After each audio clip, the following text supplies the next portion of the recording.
Bismillahirrahmanirrahim. Assalamualaikum warahmatullahi wabarakatuh. Selamat pagi, salam sehat dan salam sejahtera buat kita semua. Kembali bersama saya, Arman Leluasa, mahasiswa program Pascasarjana Universitas Haluoleo, di mana pada kesempatan kali ini saya akan coba memaparkan salah satu tugas mandiri dari mata kuliah Manajemen Kualitas Air. Berikut saya coba tampilkan slide-nya.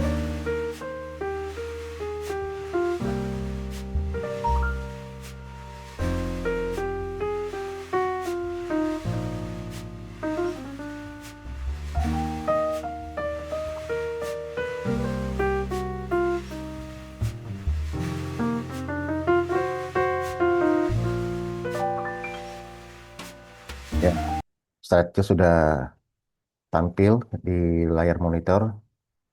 Baik, saya langsung saja. Pada kesempatan video ini, saya akan coba membahas atau mempresentasikan salah satu tugas review dari sebuah buku.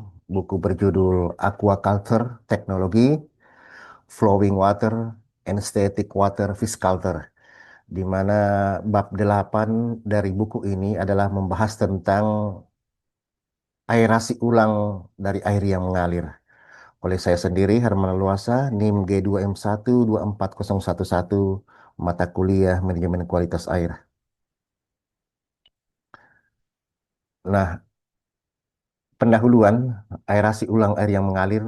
Jadi transfer oksigen ke dalam air merupakan proses yang terjadi dalam 3 tahap, di mana yang pertama oksigen gas itu ditransferkan ke dalam lapisan permukaan, kemudian yang kedua akan berdifusi melalui lapisan permukaan, dan yang ketiga oksigen ini akan bergerak ke dalam kolom air melalui konveksi atau perpindahan oksigen dari udara atau air yang lebih hangat ke air yang lebih dingin yang terjadi melalui pergerakan massa air atau udara.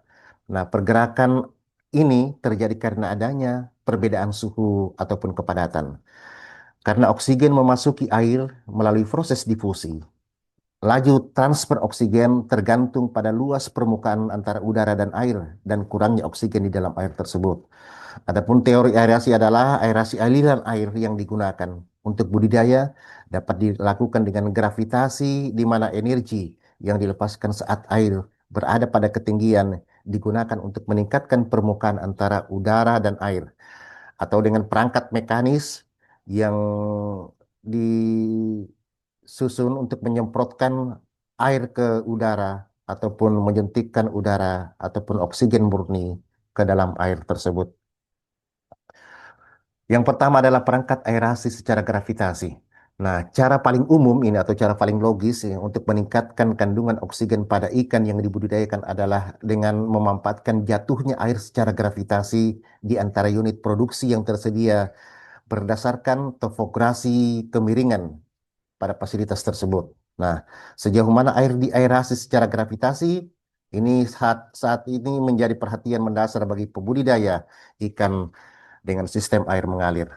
Haskell dan kawan-kawan 1960 membandingkan aerasi melalui aliran air dengan bendungan sederhana dengan aerasi yang diperoleh melalui aliran yang melalui papan percikan yang memecah aliran air sebagian ke bawah dan kemudian mengalir melalui berbagai susunan sekat dan bilah-bilah di bendungan.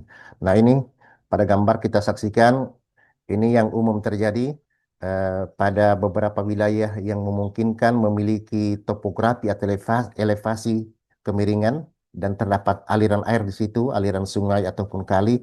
Nah, ini yang biasa dimanfaatkan oleh para pembudidaya untuk membuat bendungan.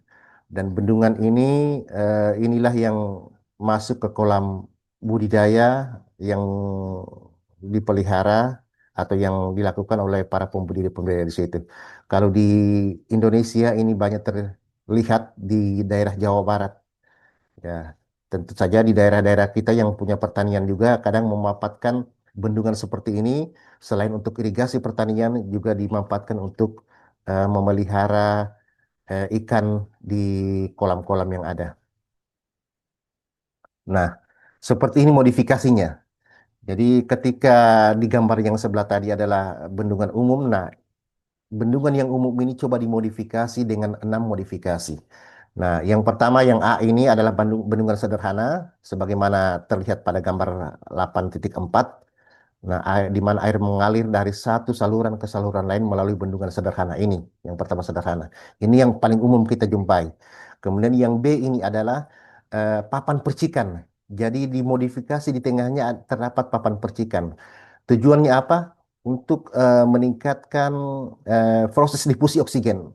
Karena ketika air ini mengenai papan percikan di sini dan airnya ini menghasilkan arus atau ya arus yang lebih daripada air yang gambar pertama ini, disinilah terjadinya proses difusi oksigen. Ya, proses difusi oksigen. Air ini akan pemecahan air ini akan mengikat oksigen lebih banyak. Nah, seperti ini. Ini di gambar 85 ini, di mana di tengah-tengahnya ini diberikan papan percikan. Kemudian yang C ini adalah modifikasi dengan papan bergelombang, miring. Jadi airnya bergelombang. Jadi ketika arus air yang datang ini, dia akan melewati papan bergelombang ini dan kemudian jatuh. Nah, tujuannya hampir sama ini, hanya modifikasinya saja yang berbeda. Nah, yang gambar D ini mirip dengan gambar C, tapi di tengahnya ini diberikan lubang, ya, diberikan lubang sehingga air yang dari aliran tadi ini ada yang jatuh ke bawah sebagian, ada yang mengikuti lembaran gelombang yang miring ini. Jadi fungsinya semua sama, meningkatkan proses difusi oksigen ke dalam air. Nah, yang E ini adalah sekat bilah-bilah bambu. Jadi terdapat rongga space di antara bilah ini yang dipasang, yang disusun seperti anak tangga. Nah, memungkinkan aliran air yang datang ini ketika dia mengenai papan percikan ini, eh, airnya ini bisa terbagi, ada yang ke belakang, ada yang ke depan. Karena ada rongga, ya, ada space di antaranya, sekat-sekat atau bilah pada papan-papan yang telah disusun. Sementara yang F ini adalah eh, semacam anak tangga atau air jatuh yang rendah, ya, air jatuh yang rendah. Dia akan melewati anak-anak tangga ini kemudian jatuh ke sini. Fungsinya semua ini sama, meningkatkan difusi oksigen dari gambar tersebut.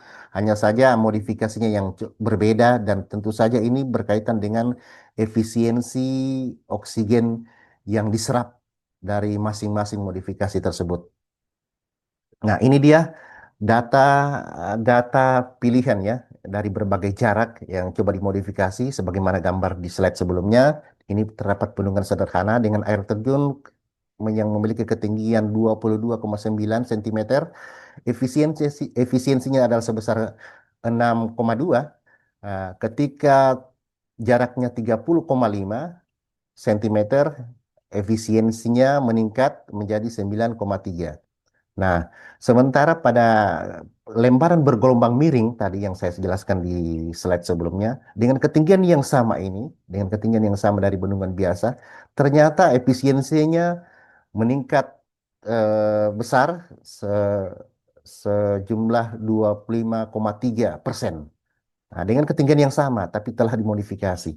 Kemudian pada lembaran bergelombang miring yang terdapat lubang itu dengan ketinggian yang sama seperti ini tadi di atas, bendungan sederhana dan yang lembaran bergelombang miring 30,5 cm, ternyata efisiensinya itu sebesar 30,1, lebih tinggi dari yang bergelombang miring biasa tanpa ada lubang 25,3. Nah, kemudian papan percikan. Papan percikan ini dengan ketinggian 22,9 cm sebesar 14, ya, 14,1%. Sementara pada ketinggian 30,5 ini efisiensinya justru hanya sebesar 24,1, hampir mirip dengan lembaran bergelombang miring ini, 25 di atasnya, ya. Lebih tinggi yang bergelombang miring berlubang ini, lebih tinggi ini, ya. Nah, sementara pada yang bilah atau kisi-kisi atau yang ada sekatnya itu dengan ketinggian 30,5 justru itu sebesar 34,0. Nah, ini yang mungkin tertinggi, ya. Angka ini paling tertinggi.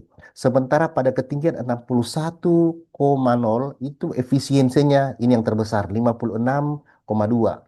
Dari semua modifikasi pada gambar yang di sebelah yang saya jelaskan tadi, ternyata nilai efisiensi modifikasi dengan bilah kisi-kisi atau sekat-sekat yang dipasangkan tadi itu mampu mencapai angka sebesar 56,2%.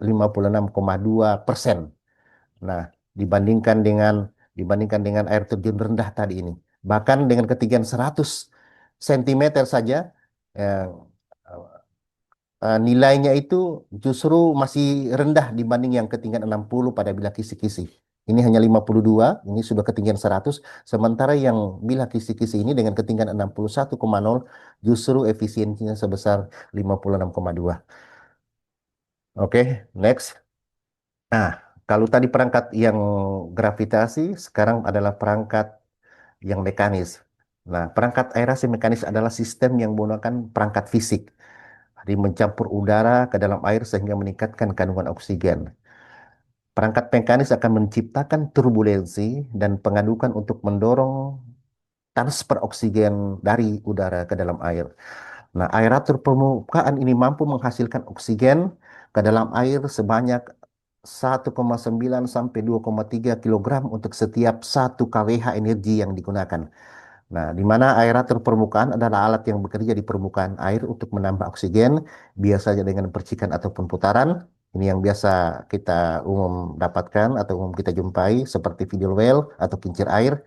Kemudian ada yang istilah transfer oksigen, oksigen transfer rate atau OTR, di mana jumlah oksigen yang berhasil dimasukkan ke dalam air.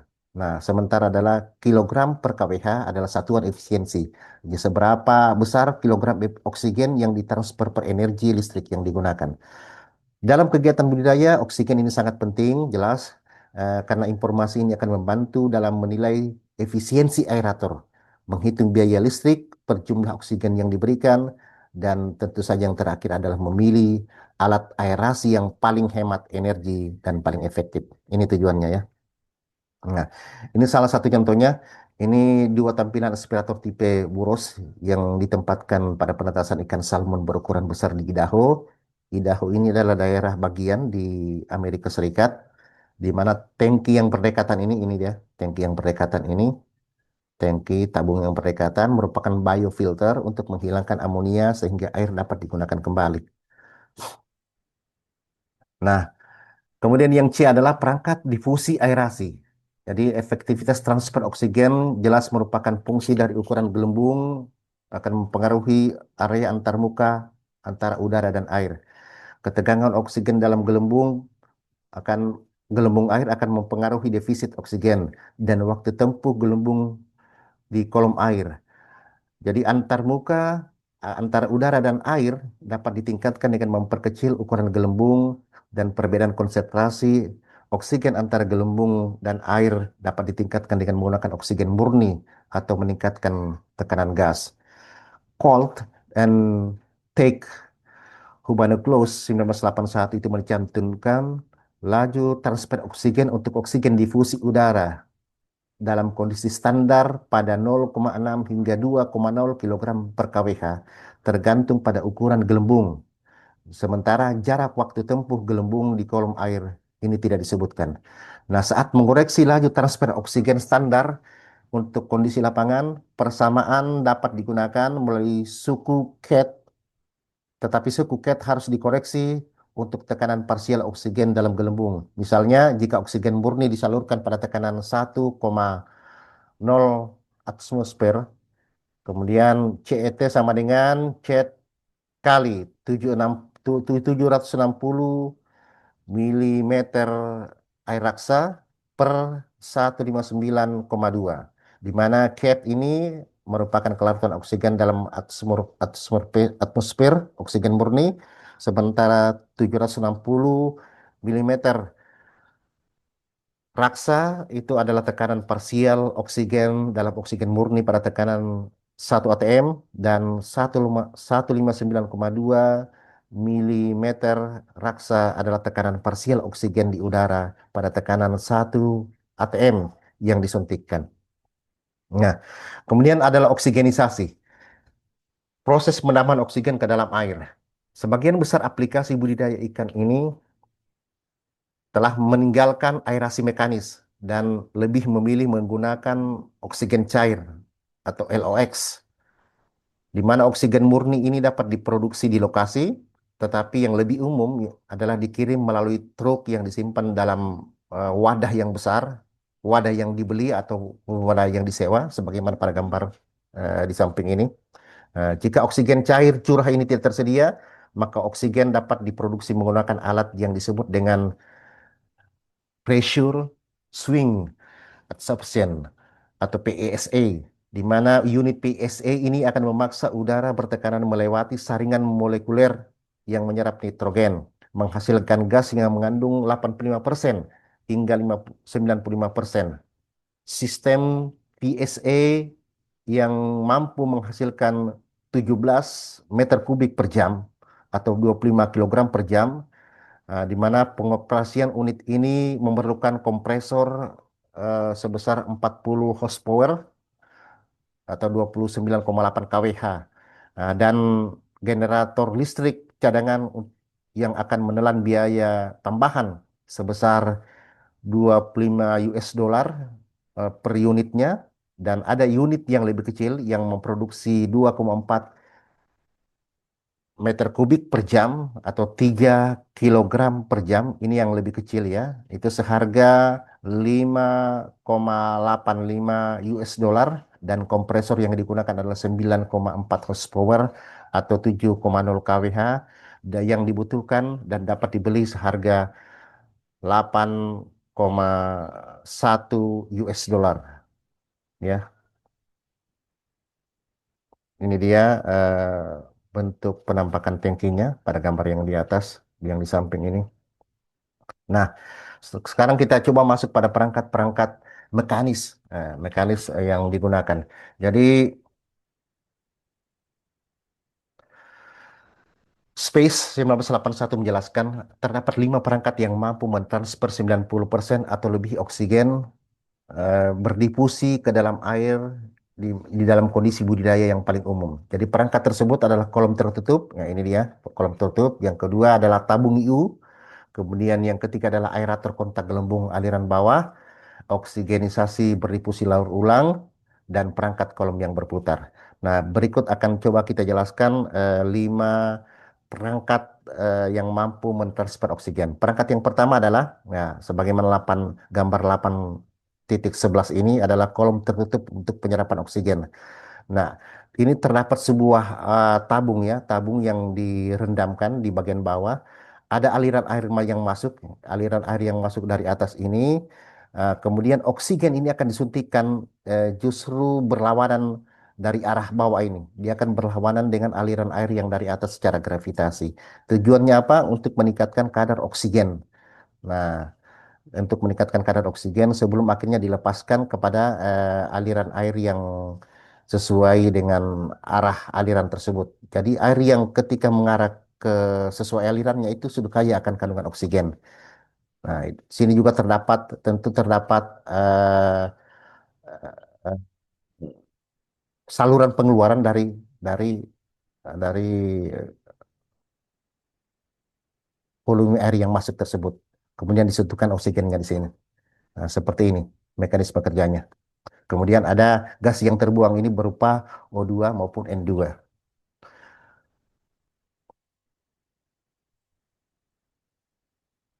Nah, ini gambar yang kedua. Ini tabung IU ya, ini tabung IU sebagaimana gambar 8.12.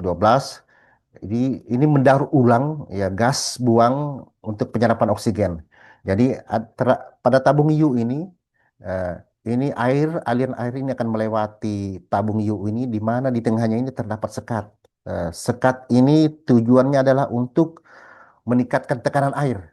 Eh, Saat air masuk ke sini itu disuntikkan oksigen. Ini dia yang injeksi oksigen ke dalamnya untuk meningkatkan kadar oksigen.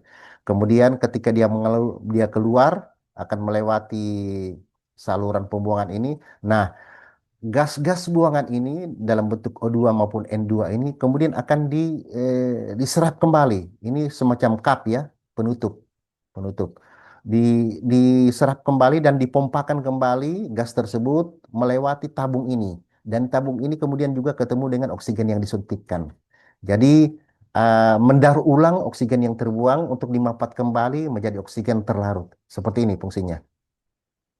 Kemudian ya ini gelembung aliran bawah, nah, di mana ini terdapat terdapat perangkat mekanis di sini berupa pengaduk oksigen ini. Oksigen kemudian disuntikkan ke dalam air ini, ke dalam air ini.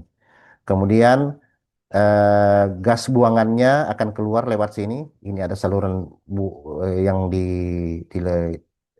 dipasang untuk mengeluarkan gas-gas gas-gas terlarut tadi berupa O2 dan N2 yang jenuh yang atau yang berlebih, sementara air ini akan keluar lewat bawah ini, lewat bawahnya. Jadi pada tabung kerucut ini di, di mana yang paling besar adalah bagian bawahnya ini sudah kaya akan oksigen, sudah kaya akan oksigen ya. Nah, ini pada gambar yang keempat ini biasa diterapkan pada aliran air dengan ketinggian yang tidak seberapa atau pada air dangkal ya. Nah, pada air dangkal.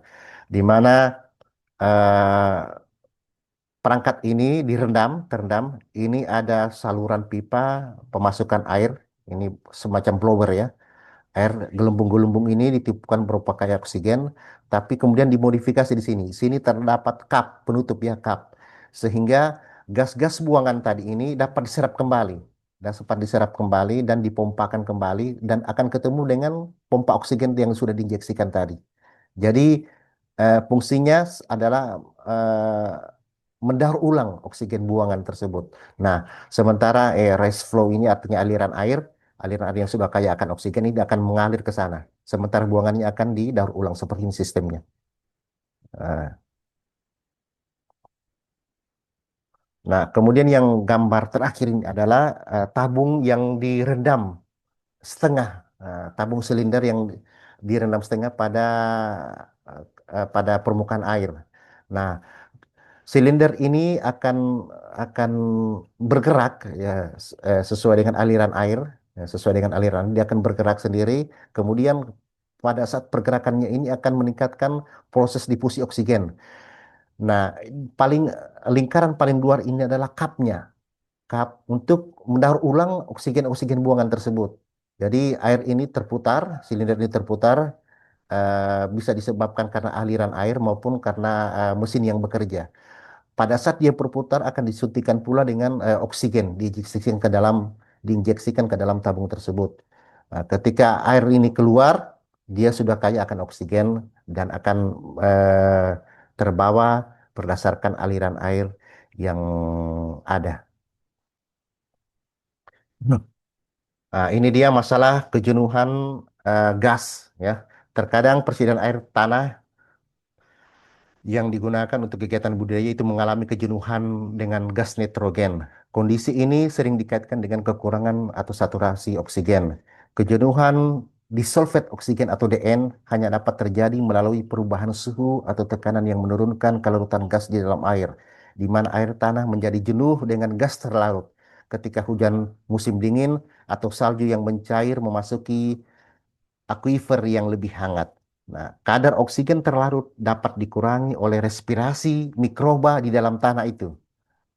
Nah, kemudian air dapat menjadi jenuh dengan gas atmosfer oleh pompa yang rusak yang menarik udara di ujung hisap dan memanaskan air untuk mempercepat pertumbuhan ikan.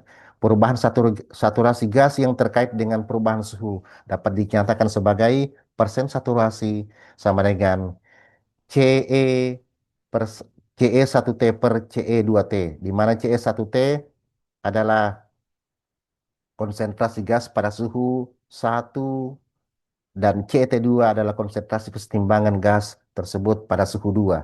Konsentrasi kesetimbangan DN disajikan pada tabel, misalnya air yang jenuh dengan gas atmosfer pada suhu 10 derajat Celcius dipanaskan hingga 20 derajat Celcius, maka saturasi DO yang dihasilkan adalah 10,92 per 8,84 sebesar 123%, dan eh, disolvet nitrogen atau DN adalah 18 per 14 per 18,14 per 18,88 sebesar 122%.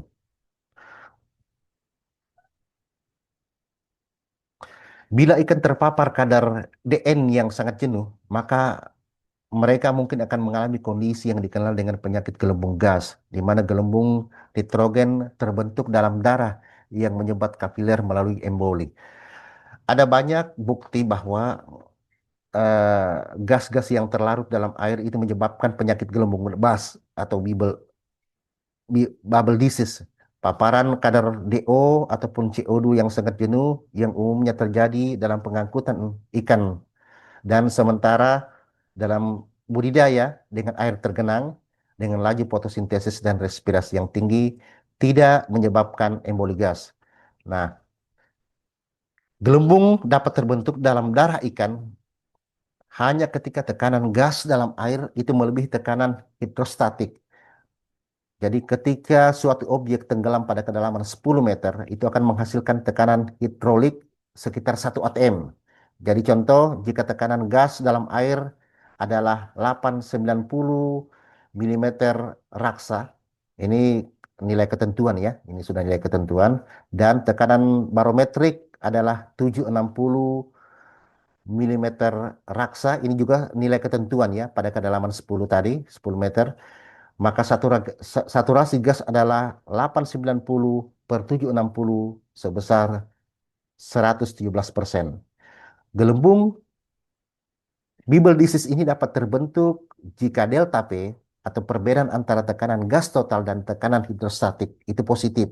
Contoh, jika ikan berada pada kedalaman 1 meter, tekanan hidrostatiknya adalah 76 milimeter raksa dan delta P menjadi 890 kurang 760 tambah 76 itu sama dengan 54 milimeter raksa. Maka gelembung ini dapat terbentuk.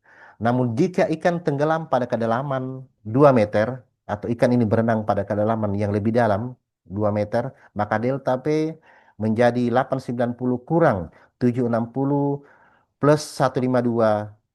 152 ini 76 dikali 2 ya. Ya. Sama dengan min 22 milimeter raksa dan gelembung itu tidak akan terbentuk. Jadi ikan-ikan yang berenang pada kedalaman 1 meter itu artinya lebih rentan terpapar penyakit bubble disease ini. Ya. Karena adanya perbedaan hidrostatik ini ya sesuai dengan yang dijelaskan oleh penemu buku ini. Itu maksudnya ya. Nah, sampailah kita pada kesimpulan. Jadi setelah serangkaian eh, yang sudah saya jelaskan pada slide-slide sebelumnya, dapat kita simpulkan eh, sebagai berikut, di mana aerasi aliran air yang digunakan untuk kegiatan budidaya perikanan dapat dilakukan dengan dua cara. Yang pertama, gravitasi dengan memanfaatkan kondisi elevasi atau kemiringan atau topografi tadi, sehingga aliran air yang tinggi akan kandungan oksigen ini dapat masuk ke dalam sistem budidaya melalui sarana atau bendungan sebagai pengatur debit air. Dan dalam penerapannya dilakukan beberapa modifikasi, seperti penambahan papan percikan, penambahan lembaran bergelombang miring berlubang, ataupun dengan penambahan sekat-sekat ataupun kisi-kisi. Kemudian yang kedua adalah dengan perangkat mekanis yang menyemprotkan air ke udara atau menyuntikkan udara ataupun oksigen murni ke dalam air sebagaimana yang sudah saya jelaskan sebelumnya di pertengahan slide tadi. Akhirnya sampailah kita pada penutup. Semoga apa yang sudah kami bahas dalam kesempatan video ini dapat bermanfaat bagi kita semua, khususnya bagi eh, para pelaku insan-insan perikanan, di mana ini apa sedikit memberikan informasi kepada kita bahwa di dalam kita meningkatkan proses difusi oksigen dalam kegiatan budidaya dapat dilakukan sebagaimana tahap-tahap yang telah kami jelaskan atau kami sebutkan pada slide-slide sebelumnya. Akhirnya semoga video ini dapat bermanfaat bagi kita semua, terutama bagi diri kami pribadi. Terima kasih atas perhatiannya. Eh, Wabillahi taufiq wal hidayah. Assalamualaikum warahmatullahi wabarakatuh.